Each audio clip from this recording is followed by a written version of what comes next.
Hello future officers. आज का हमारा टॉपिक है मौद्रिक नीति समिति अर्थात मॉनेटरी पॉलिसी कमेटी। ये चर्चा में इसलिए है क्योंकि मॉनेटरी पॉलिसी कमेटी ने सर्वसम्मति से नीतिगत दर को 6.5 से घटाकर 6.25 करने का फैसला लिया है। यह लगभग 5 साल बाद आरबीआई ने दरों में कटौती की है। अब आइए जानते हैं कि मौद्रिक नीति समिति होता क्या है। मौद्रिक नीति समिति भारत में मौद्रिक नीति निर्धारण करने वाली एक समिति है जिसकी स्थापना आरबीआई भारतीय रिजर्व बैंक अधिनियम 1935 में संशोधन के माध्यम से 2016 में की गई थी। इसका मुख्य उद्देश्य देश में मुद्रास्फीति को नियंत्रित करना और आर्थिक विकास को सुगम बनाना है।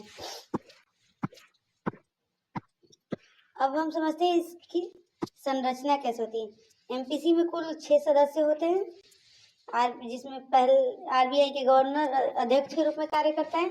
आरबीआई के डिप्टी गवर्नर मौद्रिक नीति विभाग से होते हैं।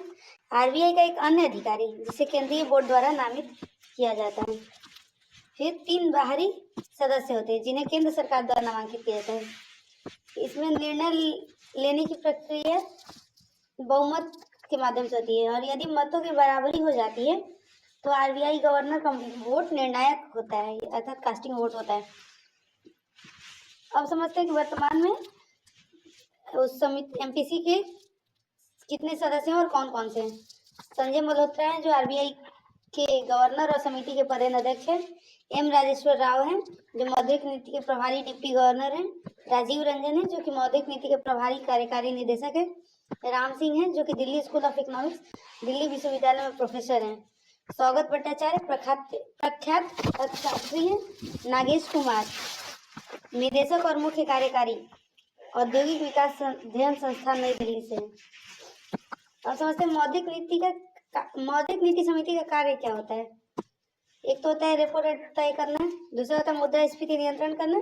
समिति का प्राथमिक लक्ष्य होता है मुद्रास्फीति को 4% ±2% के लक्ष्य के भीतर रखना।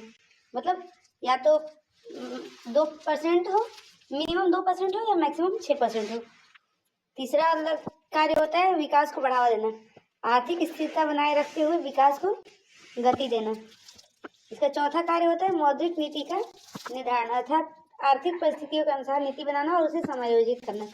अब समझते हैं मौद्रिक नीति का उपयोग।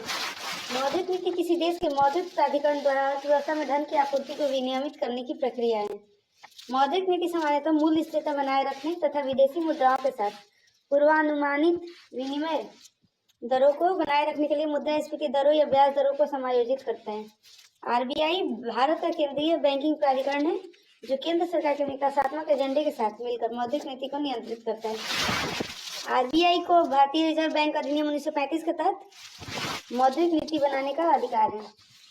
मौद्रिक नीति या तो संकुचनकारी या विस्तारकारी होती है और इसे अक्सर राजकोषीय नीति से अलग देखा जाता है जो कराधान, सरकार द्वारा व्यय और उधार लेने से संबंधित होती है। जब कुल मुद्रा आपूर्ति सामान्य से अधिक तेजी से बढ़ती है तो इसे विस्तारवादी नीति कहा जाता है, जबकि धीमी वृद्धि या यहाँ तक कि कमी एक संकुचनकारी नीति को संदर्भित करता है। अब हम समझते हैं मौद्रिक नीति के प्रकार। समायोजित मौद्रिक नीति। जब अर्थव्यवस्था में मंदी होती है तो आरबीआई ब्याज दरों को घटाकर और मुद्रा आपूर्ति बढ़ाकर अर्थव्यवस्था को गति देने का प्रयास करता है। इससे लोग अधिक कर्ज लेते हैं जिससे निवेश और उपभोग बढ़ता है। दूसरी है संकीर्ण मौद्रिक नीति। जब मुद्रास्फीति अधिक होती है तो आरबीआई ब्याज दरें बढ़ाकर और मुद्रा आपूर्ति को सीमित कर महंगाई को नियंत्रित करने का प्रयास करता है। इससे कर्ज महंगा हो जाता है और खर्च में कटौती होती है जिससे महंगाई घटती है। अब हम समझें मौद्रिक नीति के उपकरण। दो प्रकार के होते हैं, क्वांटिटेटिव उपकरण और क्वालिटेटिव उपकरण।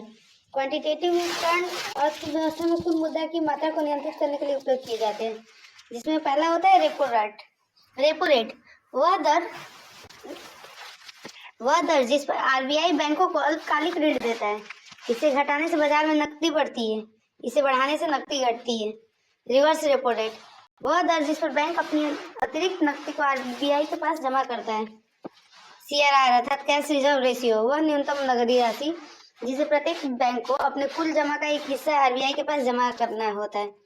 एसएलआर वैधानिक तरलता अनुपात बैंक को अपने कुल जमा का एक निश्चित प्रतिशत सरकारी प्रतिभूति में निवेश करना होता है। और है ओपन मार्केट ऑपरेशन। आरबीआई सरकारी बॉन्ड खरीदकर या बेचकर मुद्रा आपूर्ति को नियंत्रित करता है। अब हम समझेंगे क्वालिटेटिव या गुणात्मक उपकरण के बारे में। ये उपकरण विशेष सेक्टरों को प्रभावित करने के लिए उपयोग किए जाते हैं। मार्जिन आवश्यकता, यह वह राशि होती है जिसे किसी ऋण की मंजूरी से पहले आवेदक को देना होता है। साख नियंत्रण, आरबीआई कुछ क्षेत्रों में ऋण प्रवाह को सीमित कर सकता है। नैतिक दबाव, आरबीआई बैंकों को सलाह या निर्देश देकर आर्थिक स्थिरता बनाए रखने का प्रयास करता है। महत्व, अब जानते हैं मॉनेटरी पॉलिसी कमेटी का महत्व क्या है। स्वतंत्र निर्णय, पहले मौद्रिक नीति सिर्फ आरबीआई गवर्नर तय करते थे, लेकिन अब यह सामूहिक निर्णय का परिणाम होता है। पारदर्शिता, इसके निर्णय सार्वजनिक किए जाते हैं जिससे बाजार में पारदर्शिता बनी रहे। मुद्रास्फीति नियंत्रण, यह समिति ब्याज दरों में बदलाव करके मुद्रास्फीति को नियंत्रित करने का प्रयास करती है। अतः मौद्रिक नीति समिति भारतीय अर्थव्यवस्था के लिए एक महत्वपूर्ण संस्थान है जो ब्याज दरों और मुद्रास्फीति को नियंत्रित करने में महत्वपूर्ण भूमिका निभाती है। इसके निर्णय देश के वित्तीय बाजारों, उधार दरों और आम नागरिकों के वित्तीय जीवन पर सीधा प्रभाव डालते हैं। धन्यवाद।